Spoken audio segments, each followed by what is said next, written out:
Hey everybody, this is the Sliders Review, and I'm here today to talk to you about Legend of the Seeker Season 1. Legend of the Seeker is one of my all-time favorite television series. I could not believe how well it was, and it's originally, when I first watched it, I didn't like it. I watched one episode, and I'm just kind of like, I don't know, you know what I'm saying? And then I talked to like a friend of mine's in college, and she's all like, it was made by the same dude who made Hercules and Xena. I'm like, yeah, but I like Hercules and Xena. And she's all like, well, this is more serious than Hercules and Xena. And it's not as much slapstick and goofiness or karate and stuff like that. And so I went back one day, I don't know when exactly. It could have been after college or sometime later on during college. I saw like a recap episode. I'm like, oh, this is kind of cool and everything. So then I became obsessed with the show and I started watching it. Sadly, the show only lasted for 2 seasons and everything. It was an ABC studio produced show that was in syndication. And the show is created by Sam Raimi and executive producer Robert Tapert, the dude from, Hercules and Xena. However, Legend of the Seeker is based off novels by Terry Goodkind, who passed away in 2020. Now, Legend of the Seeker is based off of the Sword of Truth. And the Sword of Truth, those novels lasted for 22 books. Like, he's made 22 books off this series. And it lasted from 1994 to 2020. And it ended, of course, when he passed away and died. And the Sword of Truth novels are something I've never heard of, but people are like huge fans of that and stuff. And that's one reason for the cancellation of the TV series, because the show differs greatly from the books. Personally, I love the TV series. I've never read the books. I've read what some of them are about. And yes, there are a lot of changes, and I get why a lot of people are pissed and everything. Like, when they changed a lot, they changed a lot. I think the show made some good changes here and there. Some changes, I'm like, some of the things that should have kept in the novels because it's too iconic and everything. But this is literally on the level of that of, say, like Harry Potter, Lord of the Rings, Game of Thrones, the Chronicles of Narnia. So it's on that level of epicness, you know what I'm saying? Now, Terry Goodkind, ironically, there's an interview in the first season DVD of him where he talks about how he created this and everything like that. It all started with the character of Kaelin, the mother confessor. He just envisioned a woman wearing a white dress in like the woods, and it just went on from there. Now, she is a co-lead in the series, but the lead is that of Richard, the Seeker of Truth. Now, I don't know much well, at first I didn't know much about him, Terry Goodkind, until I started like looking up on Amazon the books. I want to see like what people were saying about the books and stuff.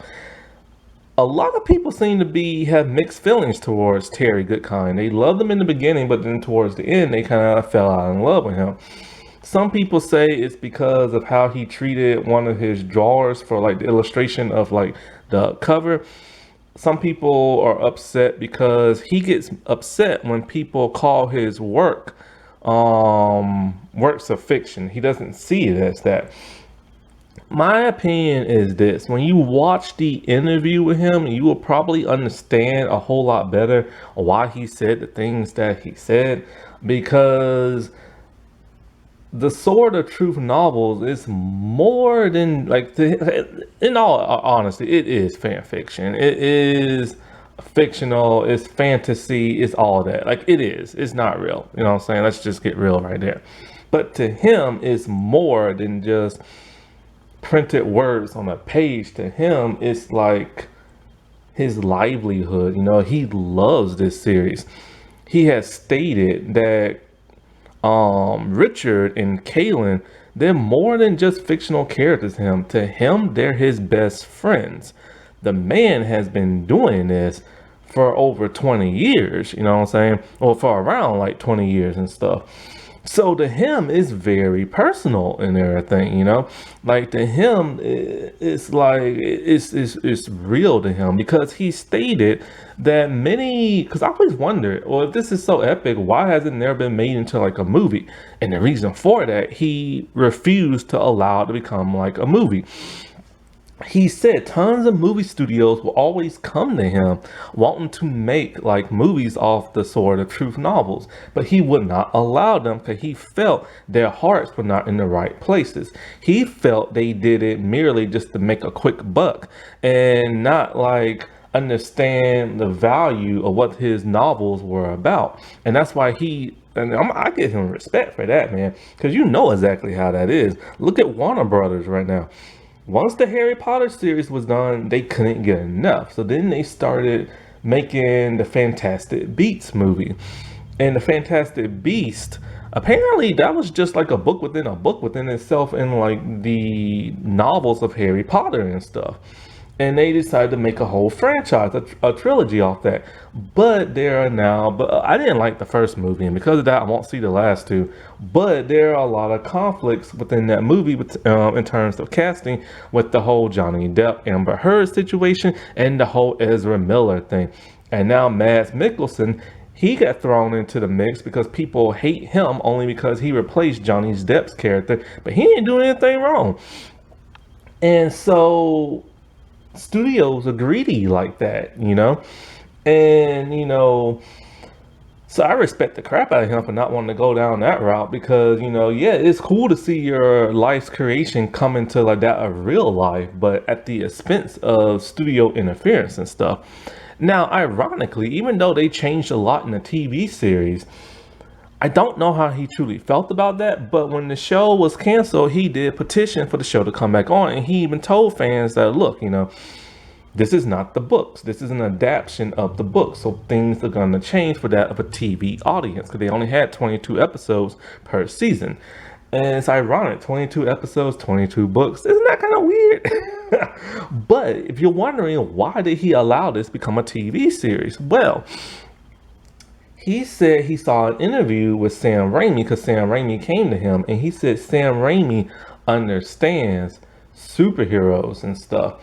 And because Sam Raimi has a huge passion for that of superheroes and knows how to treat them properly, he felt that Sam Raimi was the best person to like helm his television series and stuff based off of the books. I couldn't agree more, you know what I'm saying? Like Sam Raimi did a great thing with Hercules, Xena, Spider-Man, Cleopatra 2525, even Jack of all trades that a lot of people are still unaware of and stuff. Like the man did some great works with heroes and stuff. So this is how. And when it comes to Terry Goodkind, this man has done a lot more than just write novels and everything. He used to build like wooden violins. He built homes. He helped design his own home in like the wood type garden area that he walks through, like the path and stuff. He used to race cars, like race cars and everything. No, he didn't die from like a crash fire and all like that. I don't know what he died of. They won't say and everything. But the thing is like you have to watch this interview. You have the DVD. Maybe it's on YouTube. I'll go look. But you see him walking through like his path in the woods and everything, and he seems to be, he's one of the people who likes to consume everything around him. He loves nature and everything. He loves just like looking out, and he used to draw and stuff and paint, and he would paint some beautiful paintings and everything of like natural nature type stuff. So he was very passionate about this series. Now, the series and the TV show follows a group of people. Richard Cypher, he is the Seeker of Truth. The Seeker of Truth in the show is much different from that of the book. The Seeker of Truth, see, Richard was just, I've already reviewed the first episode, go watch that. I've reviewed a couple of episodes I think are some of the best episodes and give you a good understanding of the entire series. I did not review the finale because I'm waiting to do it now for like, this rundown review. But the Seeker of Truth, Richard, he was just a farm boy living in Heartland is cut off from the rest of like the world by like the boundary, a magical barrier, force field. And in Heartland, there are no signs of magic. And so Richard was just like a regular farm boy. And then Kaelin, the mother, or the confessor, she comes in and she changes his world around. She is looking for the wizard of the first order named Zedekis, Zul'Zorander. And so he can like name the seeker and stuff. And so it turns out that is Richard, a guy who she met who saved her in the woods. He is dying from a snake vine. And so like he's reluctant to like, you know, take up the name Seeker and fight like the evil Darken Rahl and kill a bunch of like evil soldiers and stuff, and he just wants to be a regular person. When he goes back, his father is dead. It turns out his father's not even his real father. It is some guy adopted him. And so because of that, he's on a path of revenge, and now he wants to do the right thing. He is a honest man. He's a good man at heart. He is beyond naive and everything. But the sword of truth gives him the strength of like 10 or 20 men, or 100, I think. And so it's like, he is your Superman. He is your Captain America. He is your Hercules. He's gonna do things not for just himself and just for his mission to stop all evil, but he's gonna do it to just save people. And he goes against his mission plenty of times just to save ordinary people and help them and stuff. And it's a great journey we get to see through this television series. It's very much that of a hero, a coming of age, and him always doing what he feels is the right thing in his heart. He is stumped by tons of obstacles and everything. There's Zed, who turns out to be his grandfather, who kept that secret from him to where he feels like he can't trust him. There is Kaelin, his confessor, who he's in love with at first sight, but cannot touch her and stuff because of her powers. And he's introduced now to a world of magic, something he's never even believed in. And magic is kicking his butt, but he's also kicking its butt. He meets like the Mord-Sith, sorcerers, other wizards and stuff, people who would do him harm. He is constantly being pursued through the Midlands because he is the seeker. Darken Rahl is doing everything in his path to make his life miserable. His father, who he thought was his father, is dead. His adoptive brother, who he grew up with, hates his guts now because the father died. When he goes back into the Heartland and everything, it turns out his brother has turned into a bad person. He now does whatever Darken Rahl, the Haran guards want him to do. He is misguided and everything. And as he tries to help his brother in his brother's last act of like redemption and kindness, he ends up dying and everything. He meets his former like crush when he goes back to Heartland, and you know it's conflicting because he's always felt strong passionate feelings for this person, but before he even receives her, Darken Rahl places him in some type of nightmare dream trance because he's trying to find this secret location of something. And so we get to see her foreshadowed in the episode before we actually get to see the real thing and everything. His best friend Jace, who he travels with in the books, but not so much in the show. And so Jace's life is turned upside down and stuff. And, you know, it's like he never asked for any of this stuff. He just wanted to be a regular man, just helping people out in his village, building bridges and stuff like that. And tending to like whatever farm animals he had. No, it wasn't a farm. A woodsmith or something like that. That's it. My bad. I'm thinking of that cow I saw with the fuzzy hair. Like he never wanted none of this stuff. And now, because of that, he is a hero. He is killing bad guys. Something he never wanted to do. His life is constantly on the line and stuff like that. And then you have to think about it. It's the classic Buffy, Spider-Man, static type thing. You know, it's a young hero who never asked for the weight of the world to be placed on his shoulders, but now it is. And if he doesn't do what's necessary, the entire world will suffer and stuff like that. You gotta give it up, man. This dude's like awesome and everything. But sadly, he is very naive and everything. He's always believes the good in people. He's always getting tricked by people. Even when his mentors are telling him, yo, don't do this, he does it anyway because the goodness in his heart wants to like be a hero and help these people. Now, Richard Cypher is played by Chris Horner, and they cast a perfect dude.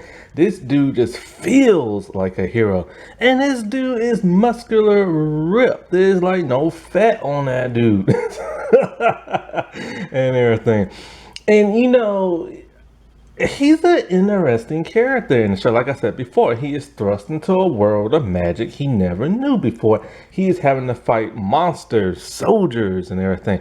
Not to mention townspeople. Darken Rahl does not want the Seeker to live because he knows of the prophecy. See, there's a prophecy that a son born of Brenton will defeat Darken Rahl and everything. So that's why Darken Rahl had every firstborn child in Brenton to be murdered and everything until Zed took him through the boundary and put him in Heartland. Now, Richard, sadly, even the townspeople are somewhat against him because Darken Rahl puts a bounty on his head. There's one episode where Ted Raimi himself, Sam Raimi brother, T-Money and everything, as he likes to be called. Don't call him Theodore. His name is T-Money. And so Ted Raimi, he plays like this bartender type dude who's a scoundrel, who's a cheat, who scams people out their money.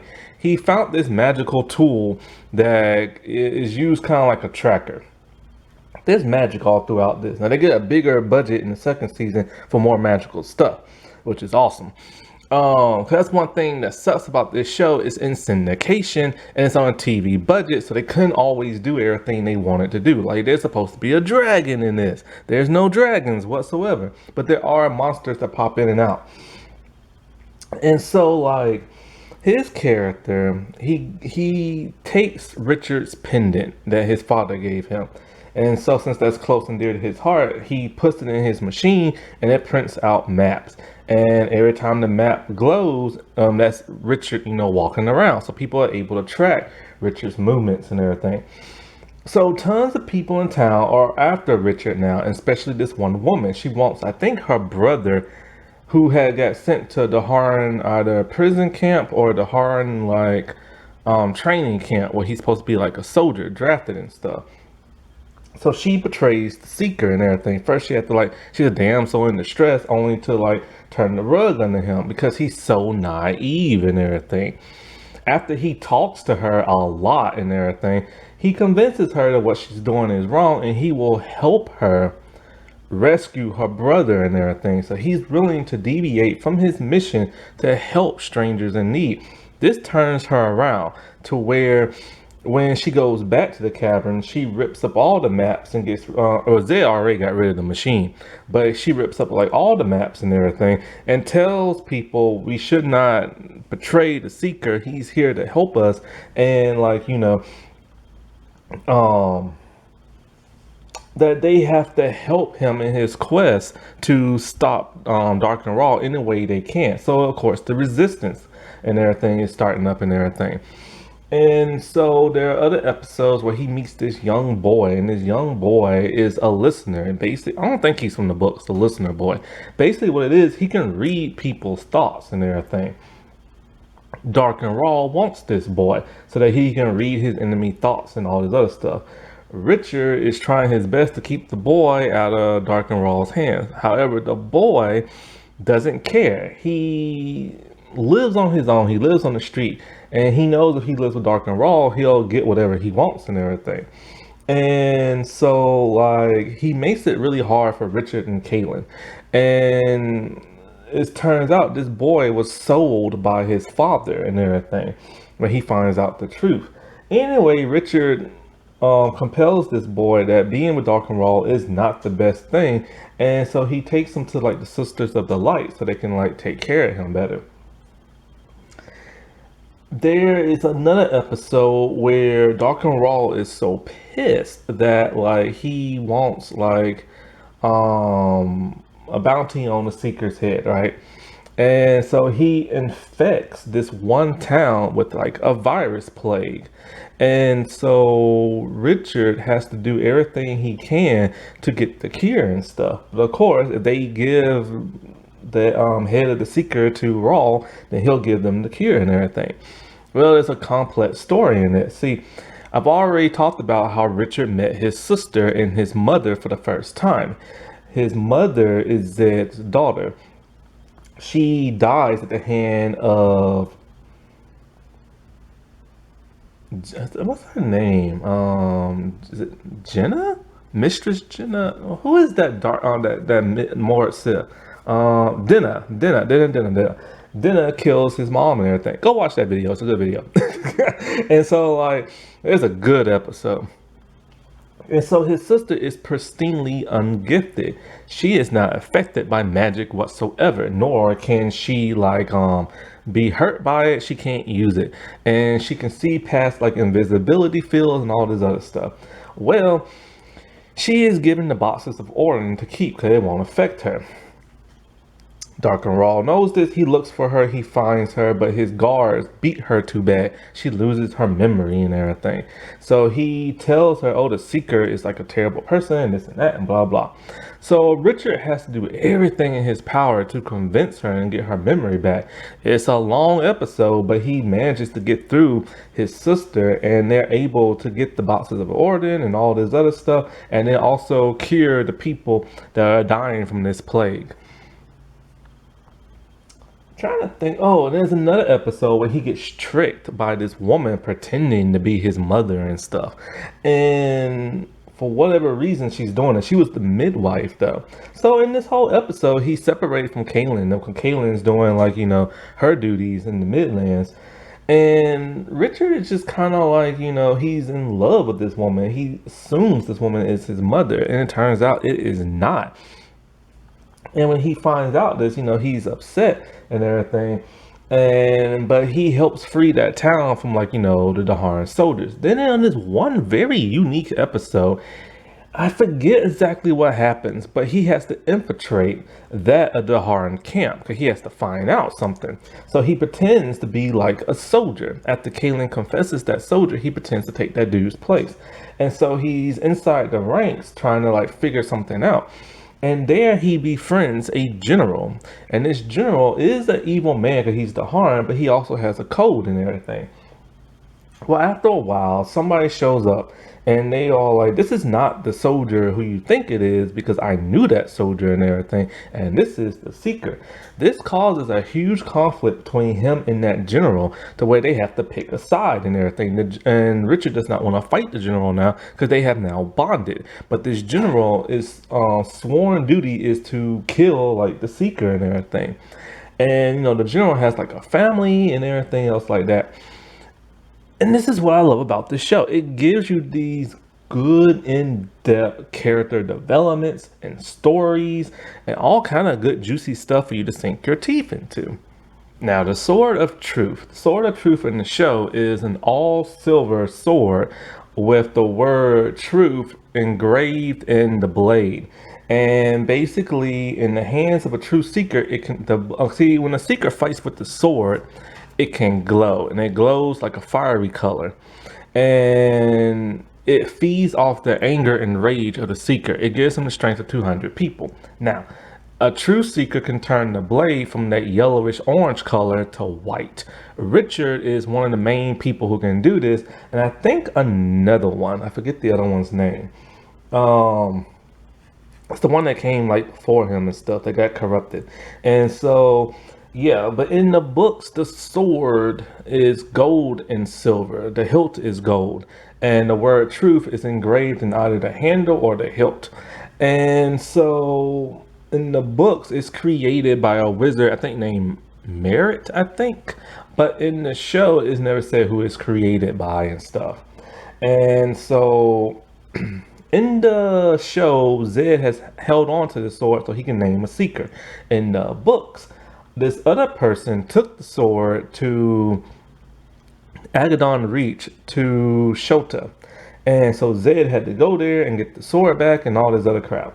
And then that's when he crossed the boundary with like Richard and all this other stuff. Now, Richard in the books is a whole lot more different. See, remember how I said it was prophesized that he was supposed to like defeat Darken Rahl, and how he lived in like the Heartland and didn't know nothing and all this other stuff? Well, the books are much more different. See, in the books,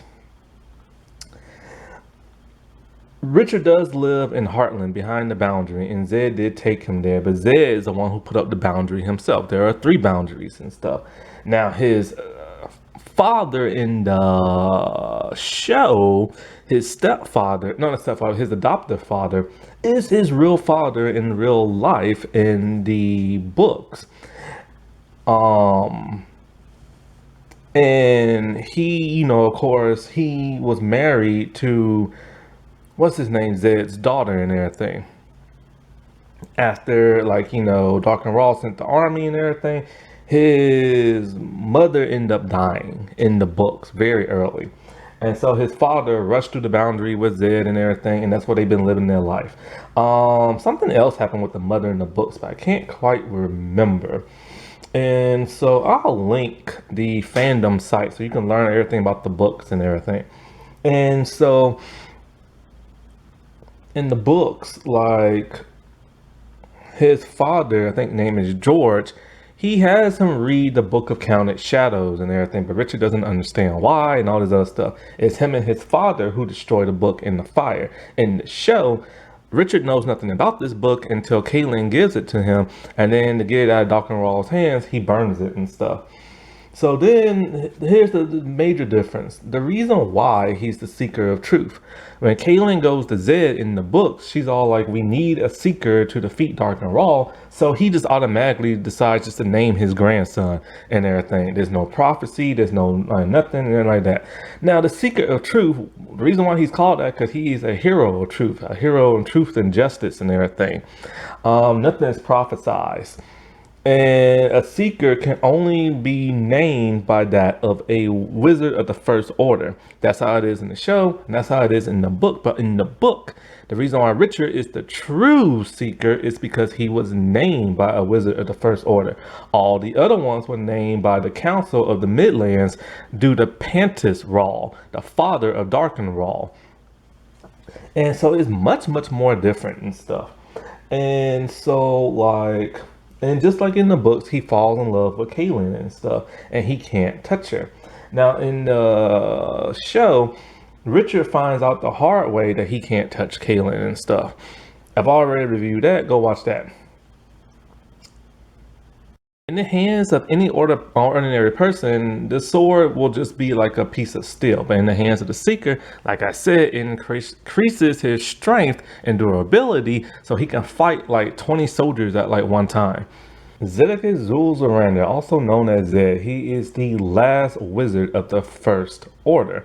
But in the show, there is another one. But in the books, that other wizard is a wizard of the Second Order. Now, the show does not distinguish what's the difference between a wizard of the First and Second Order.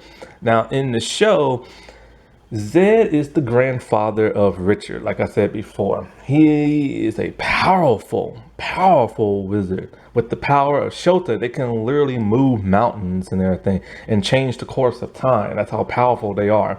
And in the show, he uses more traditional type magic with his fingers and chanting type stuff and saying spells. But in the books, it's much different. In the books, it's addition and subtraction magic, which is never shown in the show, but it's only mentioned one time and that's it.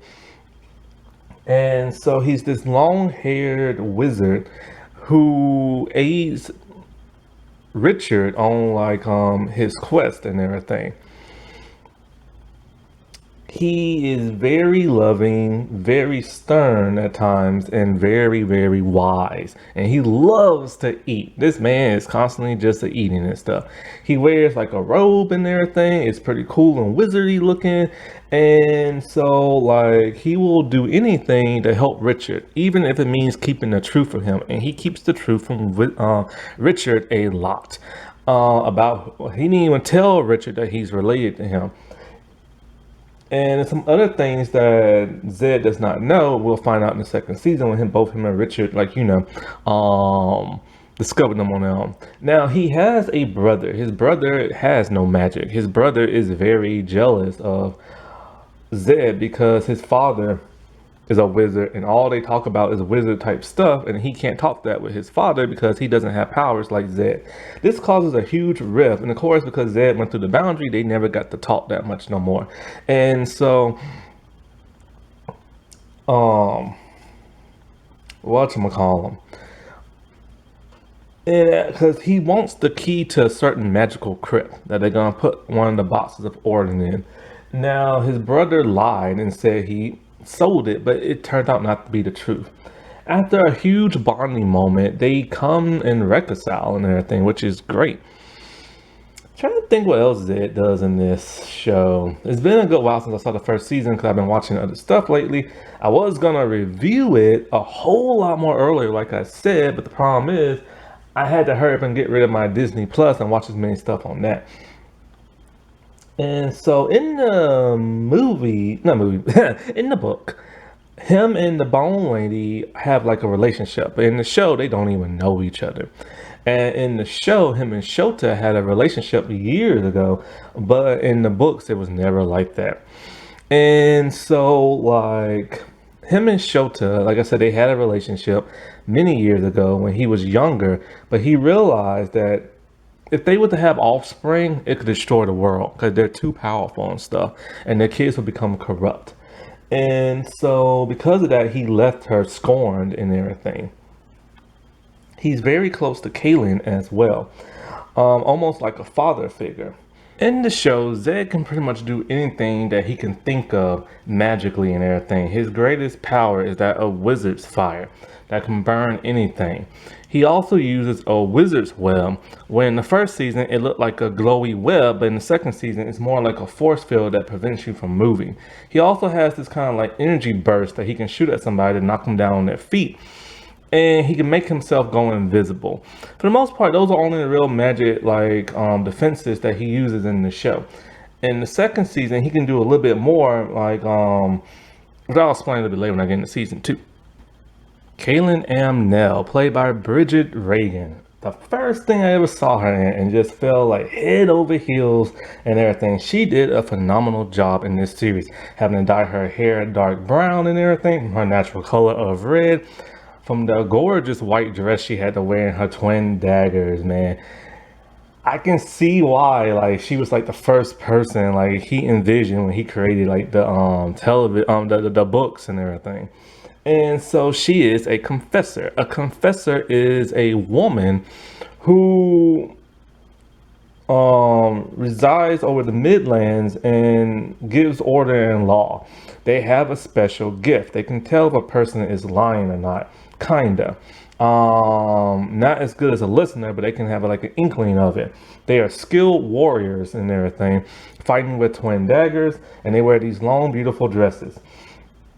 Now, the confession power, what they do is that mostly in the show, they grab you by the neck, they look deep into your eye, their eyes turn black, your eyes turn black, and you are now their love slave, where you would do whatever they ask. If they tell you to kill somebody, you will go kill that person, and you cannot fight their confession. The only way to get out of confession is to kill the confessor, or of course kill the person, then the person will die. But if you kill the confessor, you are broken from confession. And in the books, she is automatically the mother confessor. All the other ones are gone. See, Richard is the last seeker of truth. Kaelin is the last mother, the last confessor, and Zed is the last wizard of the First Order. And the show is a bit differently, like I said. In the show, there are plenty of confessors left, but they're in hiding. Most of them have been in prison camps and escaped. And so I've already reviewed that episode. Go watch that. It's a really good episode. And so, like, but in the show, it takes her a while to be the mother confessor. It's because first the real mother confessor turned corrupt. And so they had to like stop her and stuff. And then they appointed her. In the show, she has a sister named Denis, who is also a confessor. She thought she was dead after the first episode, found out she's alive. And then Denis had a son, a male confessor. And male confessors are not allowed to be born. They have to die at birth. Because their bloodlust will be too powerful and they will confess the entire world. So in the show, this is what causes conflict between their real mother confessor and what they had to get rid of her and stuff. They take them to Valeria and everything, so they won't have to confess anyone. Now in the books, her and Denis are not blood sisters. They are adopted. See, Kaelin had a normal, loving family and everything, and then her parents both got murdered, and she went to go live with Denis and stuff. And so, but in the show, they are blood sisters. In the show, Kaelin's father was not so nice growing up. He would tie. See, Kaelin has a fear of having her hands tied together. And it's because her father made her and her sister be like that every day. He was afraid that they might confess him. Because confessors, here's the thing about them. Their power is constantly coming out. So they have to hold it in. But doing lovemaking and making out and kissing, their power gets unleashed. And so, like, this is why she can't be with Richard, because she would confess and corrupt him. And so, confessors, they only mate to preserve their line. And they only take mates from warriors they fight who try to kill them and everything. So, normally it's the bad guys. And so, after the mother died in the show, he feared they might confess him. So, he always tied their hands up. Her and her sister was able to escape the father and everything, and they live with the Sisters of Light. Now, in the show, we never get to meet her father, but we will meet him in the second season. And a very compelling episode. And now, in the show, she is the confidant of Richard. She helps guide him through like the Midlands so she can stop Darken Rahl. And she becomes very good friends with Zed and everything. Now, confessors, when they're roaming through like the lands, they hide their appearances by changing their dresses. Just ordinary color dresses. It don't really matter because their white dresses will give them away. And she's a very skilled fighter, especially with her twin daggers and stuff. And so, like, she wants so badly to be with Richard, it pains her inside, but she can't, to the point where she leaves him and stuff. Because, see, in an episode, she never told Richard of her powers, and so he never understood why he can't be with her. Mistress Dinah, the Mord-Sith, told him why and everything. And so, before that, there's an episode where a character named Griff. Now, in the show, he's a typical looking man and everything, played by the Red Jungle Fury Power Ranger. And Griff does not want to get married. Who's he gonna marry? The Yellow Jungle Force Power Ranger. Boy, I tell you. And so he doesn't want to marry her. And so an old lady comes up to him and like, I can change your appearance to look like the Seeker and blah, blah, blah, blah, stuff like that. Because he's obsessed with Seekers. He knew other Seekers from like a book and stuff like that. So, whatchamacallit? So he changes places with him. And while they get, when they're trying to ambush the Harn soldiers, Kaelin finally tells who she thinks is Richard, why she can't touch him and everything, and more stuff about like her father and everything like that. Later on, she finds out Griff is not the real thing because she sees the ancient language of the old people, and only a Seeker can read that, and Griff is unable to read that. And so she knows he's not Richard. Anyways, toward the end, Griff and that princess lady do end up getting married and stuff. Now, in the books, it is much different. Griff does not look like a normal man no more. He has been corrupt by his obsession. Think of that little creepy thing from Lord of the Rings talking about my precious, and everything. He basically looks like that. And he lives in Aghanon Reach with that of Shota. And Shota was the old lady disguised as the old lady and made him switch to look like Richard and stuff. So, He lives with Shota and everything like that. I think Samuel was the seeker before Richard and brought the sword to Aghanon Reach, like all seekers do, because they all fall in love with Shota. And so in the books, Kaelin has to go to Aghanon Reach and everything, where she gets captured, and Richard has to go there, and then all the other crap and stuff like that. And so in the show, Shota tells Richard, and while Kaelin and Zed around, that you will be portrayed by the woman in white. Who wears a white dress? Kaelin. Kaelin is distraught and she's hurt. She doesn't understand how she will betray the seeker. Now in the books, Shota tells Richard that both Zed and Kaelin will betray him. And so this causes Kaelin to want to leave Richard's side, because she's having nightmares and everything of her killing him, and she doesn't understand how. And so he believes that Shota is just talking crap. Her prophecies can be avoided and everything like that.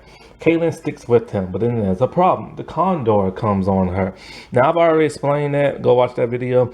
It's a little bit differently in the books. Basically, it's the blood rage. She's able to confess people just from like a faraway distance just by looking at them. In the books, it's a little bit more like something she can call on and off to want to protect like the Seeker and stuff like that. In the book, she has like no control over it. In the show, she has no control over it whatsoever and stuff. And it's one of those things she fears that she's going to end up hurting Richard with. So she puts on a Rona-Han. And I already reviewed that Halloween type episode. Go watch that. Rona-Han is different in the books because it's more like a Quillin and stuff like that. But here it's like a little collar you wear around your neck. And so she will do whatever it takes to protect Richard and stuff, no matter what it takes. But it's difficult for her because she yearns for him. That's gonna be difficult, man. Like, these two people who loved each other at first sight, they want to be with each other so badly, but they can't, and it's terrible, you know.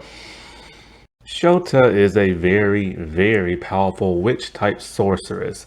She has the ability to see the future and prophecy within large bodies of water. Normally, she has like this type of chalice that she'll fill with a bunch of water, and she's able to see the future, very far into the future and stuff.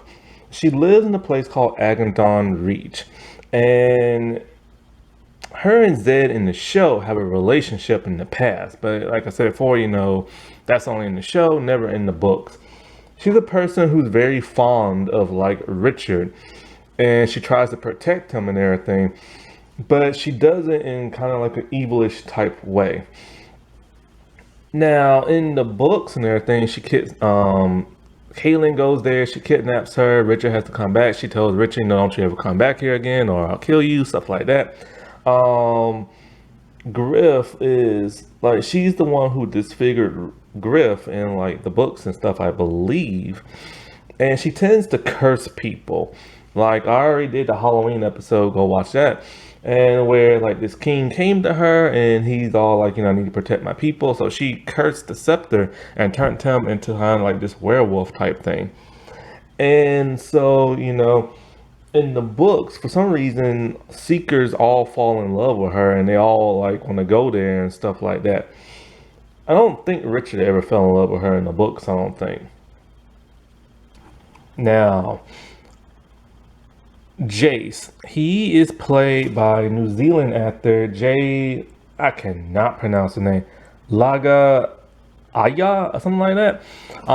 He's a New Zealand actor. Everybody in this show is a New Zealand actor except for Bridget, and that's because they film over in New Zealand, which is a place Sam Raimi and Robert Tapert film like a lot of their properties, a lot of their shows and stuff. And so like in the show, he's best friends with like Richard, and they grew up together, and he helps his brother Michael and stuff like that. Now, in the books, he travels a lot with Richard, but in the show, it's not like that. I'm not sure why it's like that. He goes through his own journey in the show himself to the point where he doesn't believe in magic, gets introduced to magic, helps Richard out.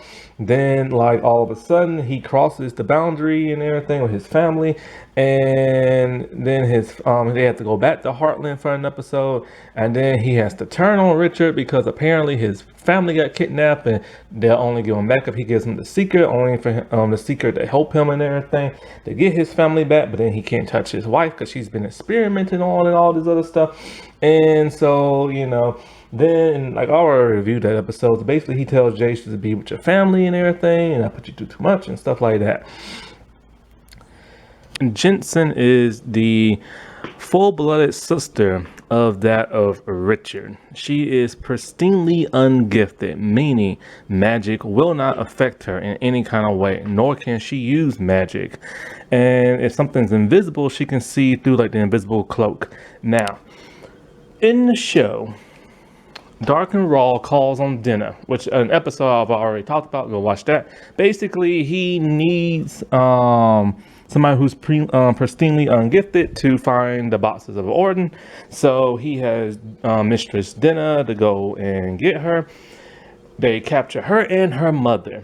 While this, Richard finds them, rescues them, but the Jenson's mother ends up getting recaptured, and Dinah takes off.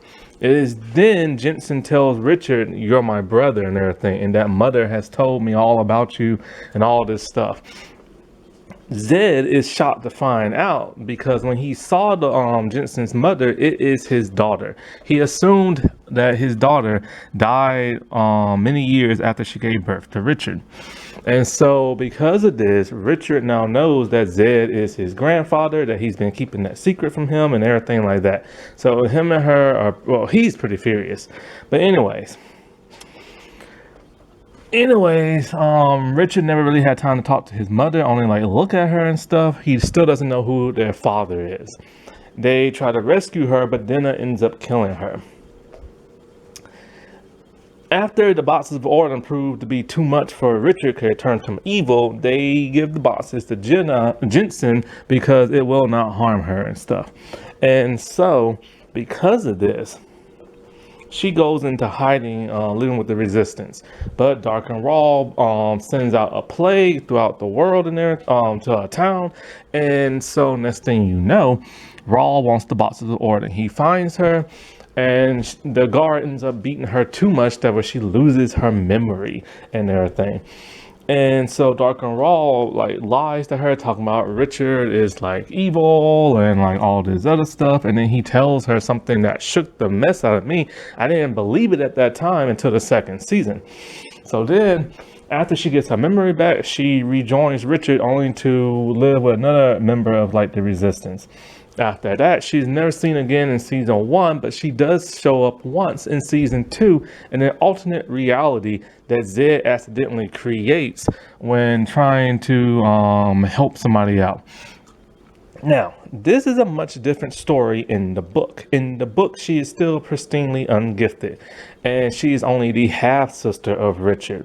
They have different mothers, and so she lived with her mother for a good time until her mother died, and then the Imperial Order like lied to her and stuff like that, and she thought Richard was evil, but then she finds out he's good and that the Order is bad, and so she helps him a little bit on like his missions and stuff until it gets towards the end, and Richard has created a parallel universe known as the world without magic. Some believe this to be Earth, and as a result, she goes to live there because she feels like, everybody's like her. There's no sign of magic. Nobody has that spark. And so when she lives there, she never tells her kids and descendants and all those about a world about magic and stuff. Mord-Sith, they are women who are the enforcers of the House of Rahl, and they serve him faithfully. Now the outfits in the show is skin type red leather. In the books, it's actually brown. we get to see the Mord-Sith every once in a while in the first season and second season, and they are very skilled, dangerous women who can deflect magic onto the person that tries to cast it on them. So if Zed uses his wizard's fire on them, they can deflect it back and kill him with it. They are very, very dangerous women. Now, what they are is that they are taken at a young age. They go through people's villages stealing little girls, and then they train them through the most ghoulish type ways. They put them in dungeons. They don't wear shoes on their feet. There are rats all around. It's cold, it's wet, and they train them to be like stone cold killers. And then the final part of training, they have to kill one of their family members and stuff. And then they are given the power of the Agil. The Agil is where you can use, it's like a billy club, like I said before, and you just basically tase people with it, and it hurts like crap and everything. Now, in the show and in the books, they have the breath of life. They can revive a person before the brink of death. If the body is still warm, they can bring that person back. Now, in the show, it's this mystical type white looking stuff that comes out the Mord-Sith mouth into the person's mouth, and then they are alive. In the books, it's a bit different. They suck up the last breath of the victim, and then they put it back in the person's mouth, more through like kissing type thing, or like, you know, mouth to mouth resuscitation type thing. So it is differently in the book. Mistress Dinah and Constance are the only Mord-Sith we get to see in the show. Constance, not that much, but totally Dinah. Dinah will show up more in the second season. Just like in the show, Richard is trained by Mistress Dinah, but she actually trains him completely to where her outfit and stuff turns white. And so, or at least her weapon or something turns white. Because that's what happens to a Mord-Sith. The outfit goes from one color to white when the person they have truly trained. And she even has Richard kill people and stuff. In the books, she has him kill her and everything after they fall in love and all kind of other stuff. It's way more complicated. Also, in the Jill in the books, it's just a stone and that's it. But in the show, it's more like a billy club. Now, I feel bad when they wear their Mord-Sith outfit. The creators of this show literally said that since Mord-Sith constantly feel pain when they hold their weapon, then the actresses should as well. Their outfit is extremely tight leather. Extremely tight, tighter than that. It basically is what Michelle Pfeiffer wore in Batman Return. It's tight leather with an extremely tight corset on top of the leather. Yeah. Addie the Bone Lady. Addie is a very minor character in the pilot of the show. She helps the evil dark what some people call the soldiers, the Haran soldiers. Like the one dude passed through like the boundary when he kidnaps Jace's daughter and everything, and she helps Zed, like he got attacked by the shadow people, so she helps like him while he's like sick and in a coma and stuff. Other than that, she really has like no role in the show. They call her the Bone Lady because everything in her house is made of bones and stuff. Now there's a deleted scene that emphasizes a little bit more why she's called the Bone Lady, because you know you see more bone stuff in the house, but in the show they decided to cut that out. Now in the book, she's a bit more different. Her and Zed have known each other for a very, very, very long time and stuff. And she does passes through the boundaries all the time and everything like that, because she gives the Haran soldier the rock that causes him to pass through, because she's always passing through and trading stuff in like the show. In the books, I really don't know too much about her. I don't remember what I read, but like I said before, I'll give the link to the fandom thing. Now, the link to the fandom majority talks about that of the book, but it also tells you the differences in the show towards the bottom. So you'll get a much more understanding of the novels and stuff. Giller. In the show, he's a wizard of the First Order. However, in the book, he's a wizard of the Second Order. Not sure why they did that. Basically, he kind of plays the same role he does in the show. In the show, we see him all throughout the first season popping in and out. He's the one who helps Darken Rahl do certain things. He's the one who helped Darken Rahl get inside the mind of Richard that caused him to see his old like childhood crush and stuff. And he's doing all kind of other things behind the scenes. But in one episode where he's promptly in, he has found the ancient tools to create a confessor. He's been experimenting on people. He experimented on tons of women and Jace's wife. Tons of those women have died, but the ones that survived have become confessors, but not completely. And so when he captures Kaelin and everything, he experiments on her, and the condor is triggered for like the first time. And so like he is killed by her when she uses her kind of like Dark Phoenix type powers on him. Now, in the book, it's a little bit much more differently.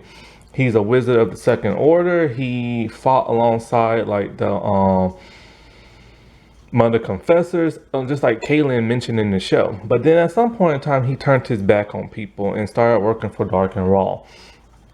But later on in the books, he decides to betray Darken Rahl and help Richard and them out, only to die and everything. Before I get into Darken Rahl and the finale, let's get into some magical items. The boundary. The boundary is this green force field that prevents people from passing through. Now, Zed made it in the books, and there's 3 of them. And then in the show, the ancient wizards of the past 1,000 years ago or 100 years ago made it. Now, it takes up energy from that of the underworld. That's why it's green. The shadow people are dead people, dead souls that try to trick people into coming in through the boundary and going into the underworld and stuff. They attack Zed in the show, but in the books they get Zed and Jay. And so if I haven't said this already, then Bruce Spence plays Zed. The boundary is taken down briefly in the archways put up through magic in the show. That's when they go back to Heartland in that one episode. In order to get through the boundary, you have to have a night wisp.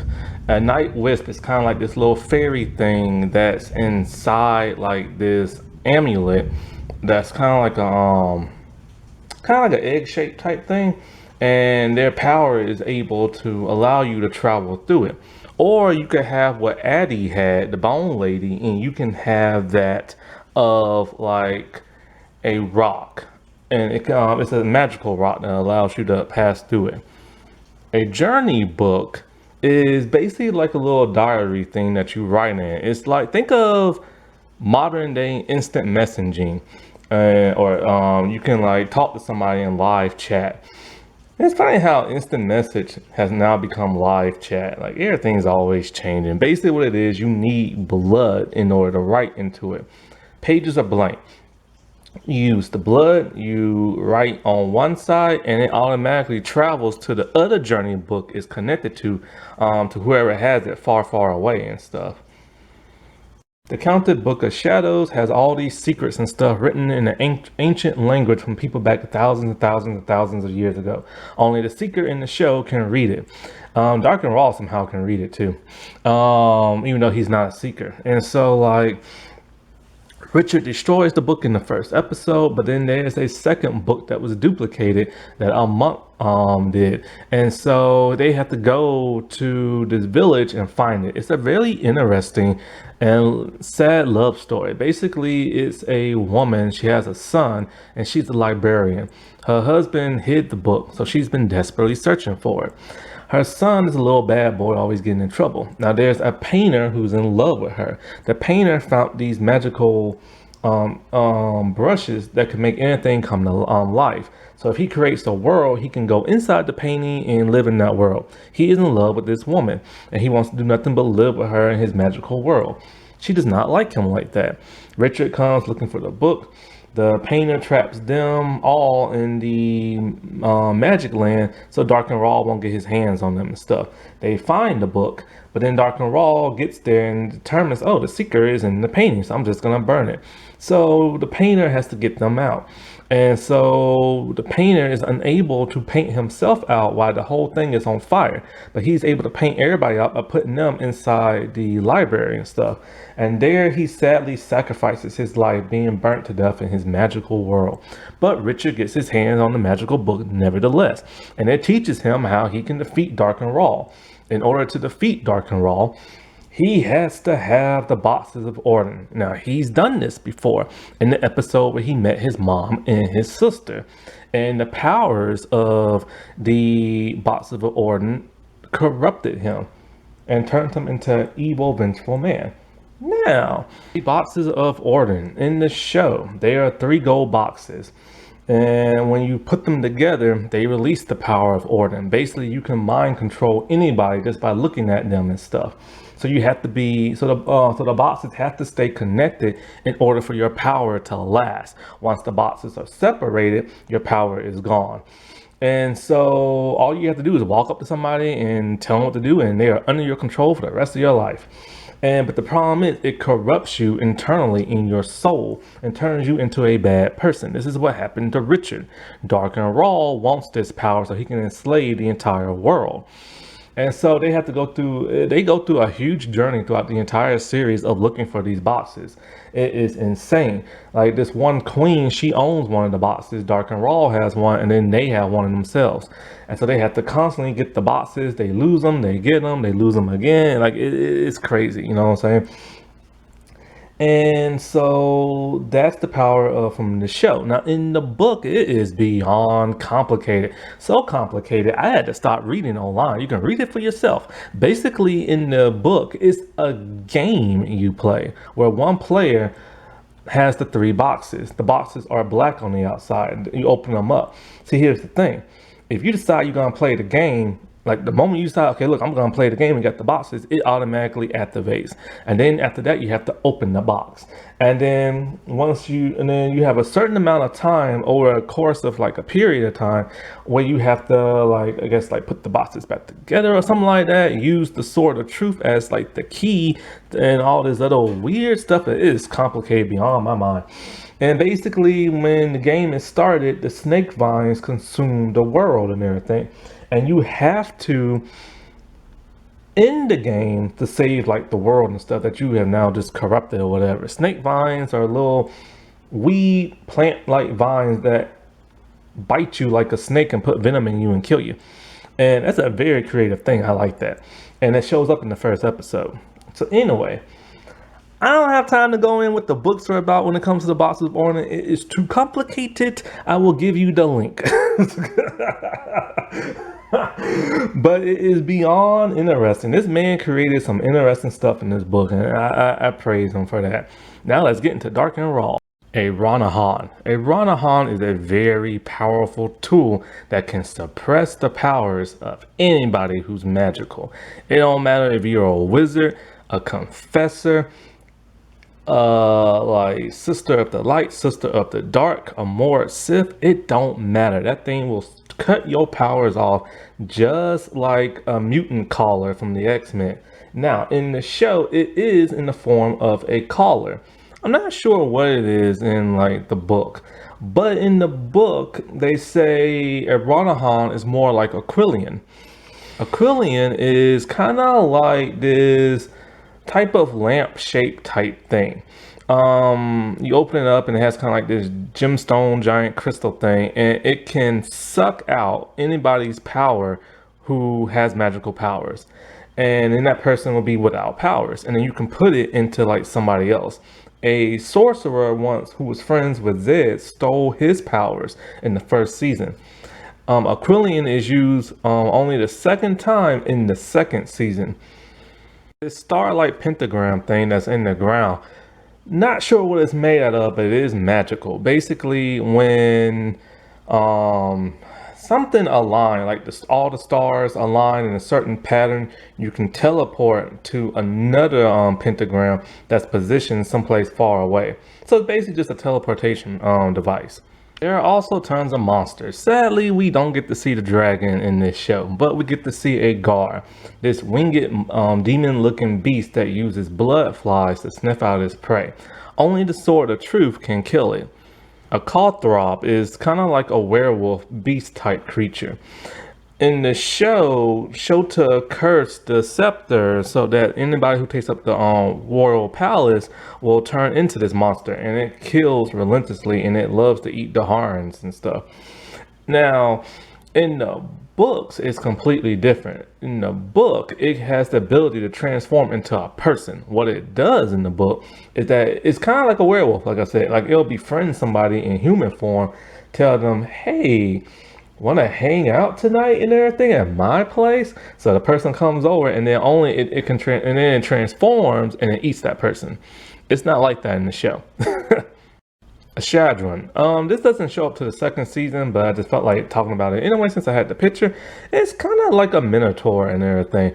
We don't see much of it. They don't really do much with it. A lot of these monsters only appear very briefly and very quickly. I guess the prosthetics and makeup wasn't that great. But it looks cool on screen and everything. But yeah, you can easily just take this out with just like shooting it in the eye. But whatchamacallem? The Calthrop, you have to kill that with the sword of truth. A snake vine. A snake vine is a little vine-like plant that has teeth like a snake, and it bites you. And when it does, it pumps venom in your bloodstream just like a snake. And so the poison kills you very slowly and everything.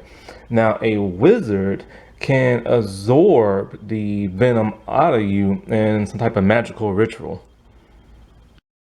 Darken Rahl is played by Craig Parker. I first saw him in Young Hercules, and he was also in the show Rain, and he was in the first season of the Charmed reboot. He is a very good actor, and he was in the third Underworld movie, Rise of the Lycans, only for like a cameo. And so was the actress who played Deneen, because they filmed in New Zealand. He is a cold-hearted, dark, and evil man. He wants nothing but control everything and everybody. He wants so much, like he's a little bit magical. He has sorcerers and stuff like that and wizards working for him, but he has magic of his own. We don't really get to see too much of his magic, but every once in a while we get to see stuff. He is just as cold-hearted as they can come. He is the ultimate villain in everything. Interesting enough, he does pop in and out of the show, but not much. He's kinda like Voldemort. You hear his name, but you don't see him that much. You just fear him and everything. And he's the type of person who bops around from palace to palace, so nobody will know where he's at. He is super paranoid and everything. He barely trusts his own guards and stuff.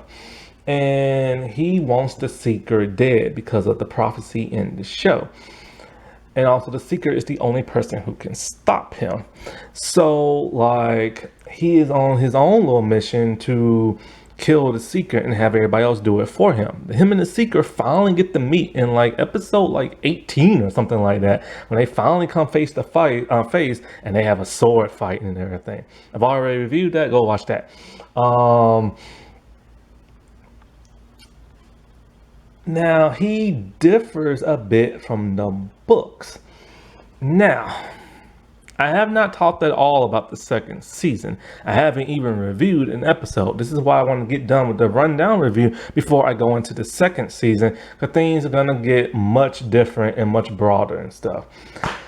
Remember that episode where I said Darken Rahl unleashed that plague and he kidnapped Jenson and brainwashed her and everything? He tells her something in the show. Now, at that time, I did not believe this man because he lies a lot. And it's hard to determine if he tells the truth. But in the second season, first episode, I was shocked to find out what he said was true. I'm like, holy crap, they foreshadowed that, but nobody believed it. Are you ready for this? This is the biggest spoiler of season 2. Darken Rahl is the older brother of Richard Cypher. Yes, Richard Cypher is really Richard Rahl. In this show, Panis Rahl gave birth to them both. Now, I'll get to the Panis Rahl in season 2, so just wait for that. But basically, He's Pantis Rahl is just as evil as Darken, but at some point in time he turned good, and his son is evil. So the prophecy said that Richard would kill Darken Rahl. And so this is why Darken Rahl hates his little brother. Richard has no idea of this, and Jensen will not remember, because of course when she gets her memory back and stuff, and she probably doesn't believe him anyway.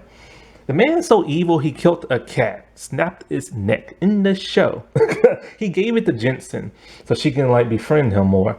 When he found out Jensen betrayed him, went back to the Seeker, he snapped the cat's neck. I cannot believe Richard is a Rahl. So that means he's next in line for the throne and everything, especially if Darken Rahl dies and stuff. Now in the books, it is different. It's a Luke Skywalker and Darth Vader type thing. Darken Rahl is the father of Richard Rahl in the books. They changed it for whatever reason, I have no idea. Maybe because both guys are around the same age and they just didn't want to cast an older actor. Who knows, you know what I'm saying? Probably didn't want the Star Wars reference and stuff like that. But yes, blew my mind when I found that out. Now, let's get into the finale. It is with the book of Counted Shadows and all 3 bosses of Orden. Richard now has to figure out how he's going to kill Darken Rahl. It says he needs the power of Orden, but he doesn't understand how. He reads more and he needs the touch of confession. Richard is beyond confused. The box of Orden will corrupt him. Confession will corrupt him. Why does it want both those things to happen to him if he's supposed to be this good champion of like defeat evil and stuff? Well, after he puts the boxes together, before the boxes can control his mind, because it takes a while to control your mind and turn you evil, he has to be confessed. Orden is more like evil type magic. Confession is more like good magic from your heart. And so the good counteracts the evil. So once he puts the boxes together, he has to be confessed at that very moment. Both mind control powers will cancel each other out, leaving Richard's mind clear, and he will not be controlled by either power. Pretty interesting, if I do say so myself. So he finds a place to put them together. He puts them together. Rahl knows that he has the book and the boxes. His general said it's time for them to flee. Darken Rahl is like, get my wizards, get my Mord-Sith. We're gonna fly in like birds and stuff, and it's pretty cool too. The CGI on that. So he contacts Mistress Kara. She is Mistress Kara, and she is as evil as they come, ponytail and all. And so she is a huge deal in the books, and she will be a huge deal in the 2nd season. And so Tabitha plays Kara, and so they swoop in like birds to stop Richard and Kaelin and all them. Darken Rahl has not shown up yet. Zed is terrified. He uses his wizard's fire. It gets deflected back to him, and it kills him, turning him into a crisp. I don't know why he would do something so stupid. He should have used a wizard's web or something, or put up a force field, but he didn't. So Zed is dead. The ritual is going on. Kara takes her Jill, and she pierces the back of the neck of Richard, trying to kill him. With the power of Orden, the power of confession, and the power of Jill, a huge explosion happens. Nobody knows what the world is going on. And so now all the boxes are gone. Richard is gone. And the Mord-Sith Kara is gone. Darken Rahl swoops in, and he takes Kaelin prisoner by putting a Rona-Han around her neck. He changes its appearance to look more flattering and everything. Kaelin is in his dungeon. She is sad. She is heartbroken. Darken Rahl now is going to do what he wants to, just the old-fashioned way without the boxes. He goes to Agadon Reach. They capture Shota before she can even use her magic on them, and she is his prisoner. And so, like, while there, her and Kaelin talk. And Kaelin tells her that, Richard's dead. And Shota's all like, oh no, and everything. He's not dead. He's just been sent through time to the future. And so, yeah, Richard and Kara with the boxes of Orden was sent into the future. He has no idea what the world's going on. Everything is bleak, gray, and muted. And they're like people dead all over. It does not look like the same place he was from. He hides the boxes. He gets attacked by Kara a couple of times, and also by people. They stop Kara, but then they try to attack him. He doesn't understand what's going on. So at some point in time, he realizes from talking to one of the people that some of these people were confessed that were trying to kill him, and that Darken Rahl has succeeded in everything. And so they ask he found out it's not Darken Rahl, it's Darken Rahl's son, a male confessor. Oh yes, he had a child with Kaelin and everything. It gets dicey, boys. So in the show, he gets all the info he needs and everything, but then he's attacked by Kara at one point. He convinces Kara that look, man, everything is gone. All your sisters are gone. Everybody's gone. We have to try and find our way back or defeat this new Rahl and everything. She's like, screw you. I'm going back to my sister. So she takes some prisoner. And then she's all like, look, sisters, I have a gift. I have the seeker. Not believing a word he says. Everybody's dead up in there. They're nothing but skeletons and stuff. Now she knows Richard is telling the truth and she wants revenge. But she tells Richard, as soon as we kill this male confessor, me and you are going at it and stuff. So they go back to the people's palace and everything, thinking Rahl would be there, but he's not. Shota is there, an old Shota.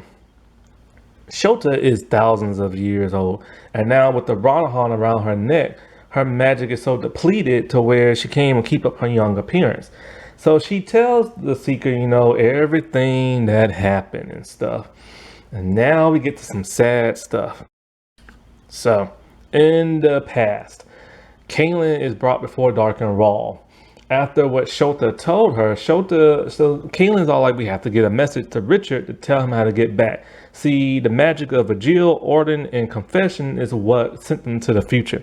They have to do everything exactly the way they did it before so they can come back at a precise time and moment. And I think Richard's been sent about 40 something years into the future or something like that, right? And so she knows she has to stay alive in order to get a message to Richard. And so that's what she does.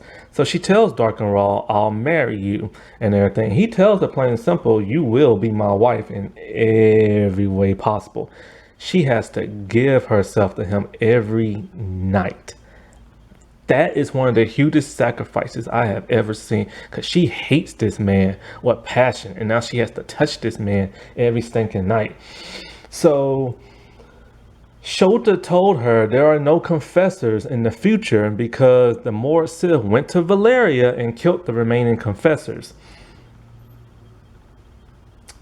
And so this is why she has a kid by him, because she'll be old by that time, but she knows Darken Rahl ain't gonna keep her alive. And with all the other confessors dead, they need a confessor. So years later, we see her pregnant and everything like that.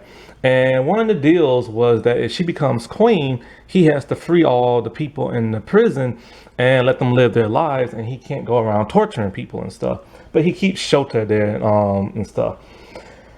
So she gives birth and everything. But there's a problem. It's not a girl, it's a boy, and boy confessors are always evil. She is shocked by this because this rarely happens. There's rarely a male confessor born, and two in the same bloodline is bizarre. So she tells Darken Rahl we have to kill it, and she'll just get him another child. But no, he pinches the baby to make her cradle him and everything, and she falls in love. He's all like, Kaelin, your son will love you and you will love him back. And it's basically like he's trying to convince her that your love can change him and everything. So naive, she goes along with it. And so when her son grows up, she's going to tell him, give the Seeker a message. And she's been telling him everything about Richard, about how he's a brave man, this and that. Well, now there's a problem. Darken Rahl wants the boy to train with some of his wizards far, far away from Kaelin, because he's starting to see that Kaelin has an influence on him. So she's gonna tell him, like, about Richard and and the message and everything like that, until a boy comes in with a severed finger. He gives it to her son, talking about, have I made you happy, master?